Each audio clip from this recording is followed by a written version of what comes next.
أعوذ بالله من الشيطان الرجيم. بسم الله الرحمن الرحيم. اللهم صل على سيدنا محمد وآله وأصحابه وسلم.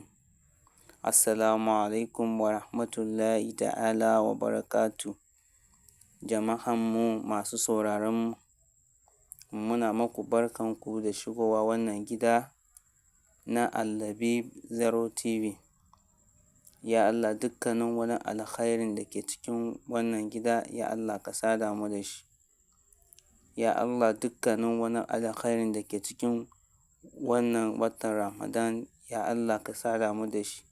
Bija'id Sayyidul sallallahu alaihi wasallam.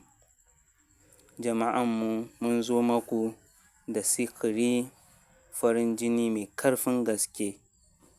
Yana da ƙarfi sosai wannan sihirin.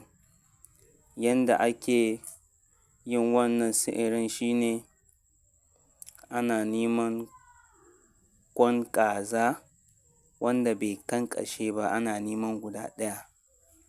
Sannan sai a siya kwakwa.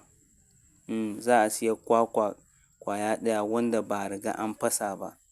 Idan aka siya wannan kwakwan, za ka gan idan ka siya kwakwa yana da ramuka, wurin rami da za ka iya huda shi wuri uku. Sai ka huda wuri ɗaya. Ruwan kwakwan ne kake so. Ruwan kwakwan ne kake so. Ba za ka je ka siya ruwan kwakwa ba. Kwakwa za ka siya ka huda shi. So ruwan kwakwan da ka huda shi, da shi za ka dafa wannan ƙwan kazan nan na gida.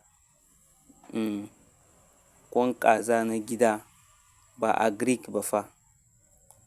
Idan ka dafa shi da shi, za ka dafa ruwan kwakwan nan, za ka dafa shi da shi. In ya yi, sai ka ɗauko ƙwan nan ka sa a cikin wani kwano.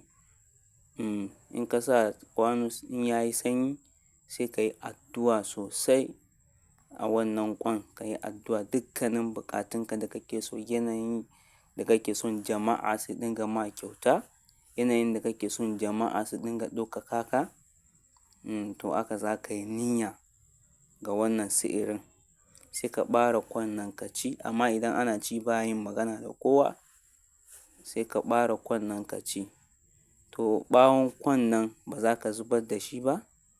Za ka niƙa shi. Za ka niƙa ɓawon ƙwan kazan nan, za ka niƙa shi sai ka zuba a kowane man shafawanka da kake da shi. Sai ka dinga shafawa in za ka fita da safe. Sannan shi wannan kwakwa ɗin nan za ka ba da sadaka da shi, ba za ka ci a ciki ba. Za ka ba da sadaka da shi, ko kuma idan ba ka samu ka bayar a sadaka ba, ka je ka wurgar da shi. Wannan sihirin mujarrabin ne sosai kuma yana da ƙarfin gaske. Allah ya sa mu dace.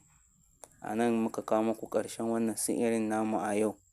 Idan wannan shine farkon ka ko farkon ki shigowan wannan gida, don Allah a yi mana subscribe, a danna mana ƙararrawa domin shirye-shiryenmu ya dinga gabatar muku. Assalamu alaikum wa rahmatullahi ta'ala wa barakatu.